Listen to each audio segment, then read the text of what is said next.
سارعين للمجد والعليا، مجدي لخالق السماء.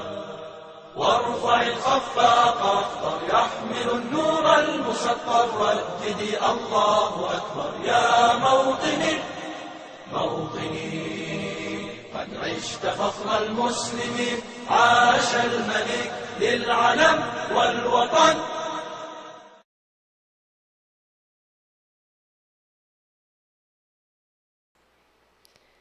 Saudi National Day is celebrated in Saudi Arabia on every 23rd September to commemorate the establishment of the Kingdom of Saudi Arabia by King Abdulaziz in 1930.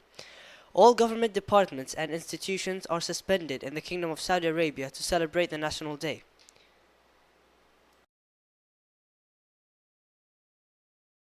The personality of King Abdulaziz and his qualities and prospects can be summed up by the following. Number 1. He was a believer with a deep faith, depending on God Almighty in each of his affairs, and does not ask anyone else in what he aspires to. He had an extensive knowledge of his religion. He had memorized the Holy Quran and many of the noble Prophet hadiths, and he was a wide knowledge of the Sharia rulings and their application to God's authority. Number 2. He was a wise mind who studied every movement of his movements. Each step has an accurate calculation, choosing the road that he believed to be the way to success and greatness. Number 3. He was brave and courageous. He did not hesitate to fight if he had to fight whatever the strength or the number of his opponent. Number 4. He was a talented military leader who was good at drawing up and implementing war plans. Number 5. He was an expert on Bedouin and urban communities in the Arabian Peninsula, and on an intensive experience of tribes and their descendants. He would know the tribe from its first sentence. This experience helped him deal with people according to the society to which they belong. The history of Saudi Arabia.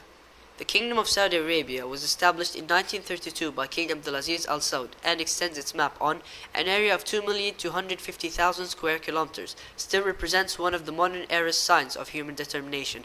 The desert, with its meager resources on the industry of its rise and the formulation of its civilization, is distinctive.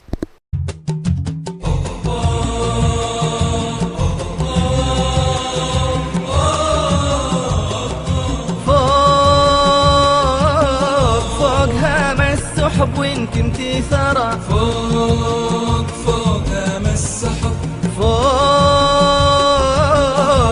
عالي الشهب يا أغلى ثرى، فوق عالي الشهب، فوق هام السحب وين كنتي ثرى، فوق هام السحب، فوق عالي الشهب يا أغلى ثرى، فوق عالي الشهب. مجدك لقدام وامجادك ورا، وانحكى فيك حسادك ترى، ما علينا بهرج حسادك أبد أبد. انت ما مثلك، انت ما مثلك بهالدنيا بلد، والله ما مثلك بهالدنيا بلد. من دعا لله وبشرع وحكم يستاهلك يستاهلك، ومن رفع راسك على كل الأمم يستاهلك يستاهلك، ومن ثنى بالسيف دونيك والقلم يستاهلك يستاهلك يستاهلك. من دعا لله وبشرع وحكم يستاهلك يستاهلك، ومن رفع راسك على كل الأمم يستاهلك يستاهلك، ومن ثنى بالسيف دونك والقلم يستاهلك يستاهلك يستاهلك. Riyadh is the capital and most populous city of Saudi Arabia. It is also the capital of Riyadh province and belongs to the historical regions of Najd and Al-Yamama. It is situated in the center of the Arabian Peninsula on a large plateau and home to more than 6 million people. والحمد لله هذه الدولة من وحدها الحديث في عهدها الجديد، وهي كما تشوف الحمد لله أمن واستقرار، وهي أساس محمد بن سعود. قامت على الإسلام والعقيدة الإسلامية، ونسأل الله عز وجل أن يرزقنا شكر نعمته وأن يوفقنا جميعا خدمة ديننا وبلادنا وشعبنا. وشكرا والسلام عليكم ورحمة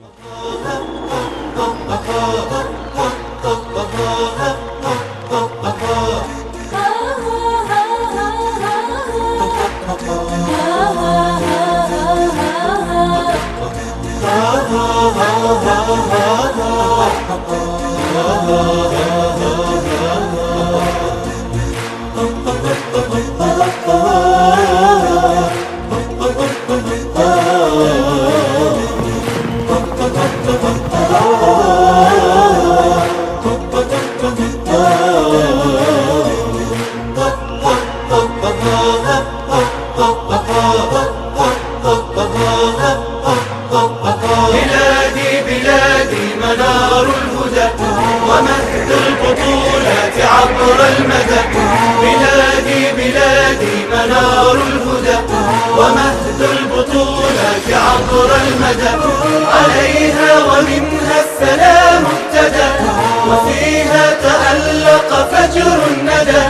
حياتي لمجد بلادي فدا. بلادي بلاد الإباء والشمام ومغنى المروءات منذ القدام. بلادي بلاد الإباء والشمام ومغنى المروءات منذ القدام. يعانق فيها السماح الهمام وفيها تصون العهود الذمام. ستبقى بلادي منار الأمم لتمنع عنها دياجي الظلام. باسم المهيمن حامي العلم وعزم السيوف وهدي القلم. وعزم السيوف وهدي القلم. بلادي بلادي منار الهدى ومهد البطولات عبر المدى. بلادي بلادي منار الهدى ومهد البطولات عبر المدى. عليها ومنها السلام ابتدى وفيها تألق فجر الندى. حياتي لمجد بلادي فدا. بمكة صرح الهدى عمرا ليبقى المدار المنيع الذرى. بمكة صرح الهدى عمرا ليبقى المدار المنيع الذرى. أعز به الله أم القرى وطيبة حيث يضم الثرى. رسول السلام لكل الورى يرى كل شيء بها أخضرا. ونجد عرير أسود الشرى ستبقى لمجد العلا منبرا. ستبقى لمجد العلا منبرا. بلادي بلادي منار الهدى ومهد البطولات عبر المدى. بلادي بلادي منار الهدى ومهد البطولات عبر المدى. عليها ومنها السلام ابتدى وفيها تألق فجر الندى. حياتي لمجد بلادي فدا. يمينا بخالقنا الأوحد علينا ونحن رجال الغد.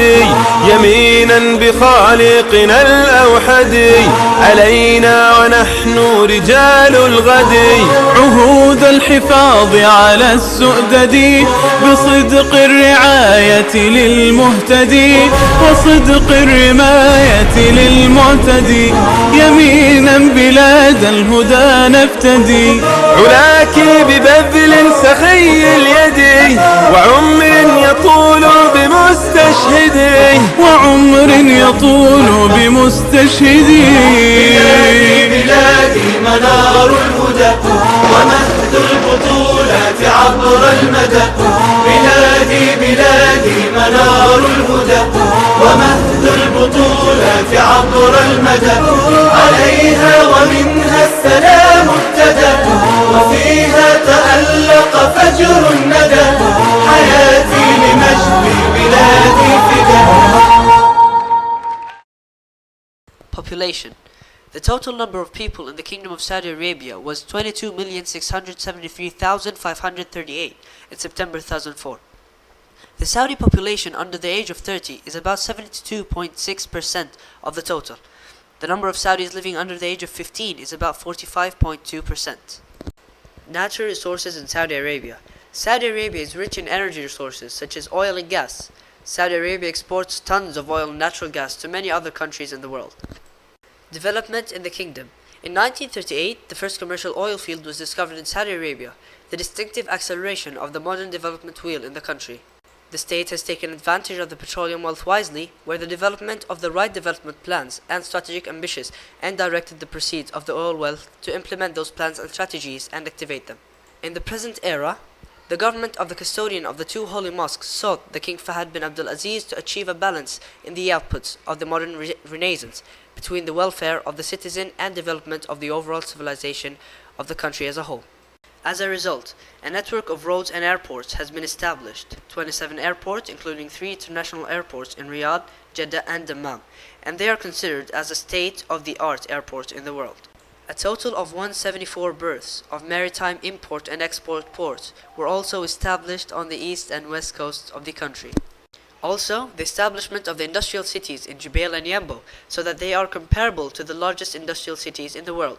Therefore, the kingdom has become one of the largest petrochemical producing and exporting countries in the world.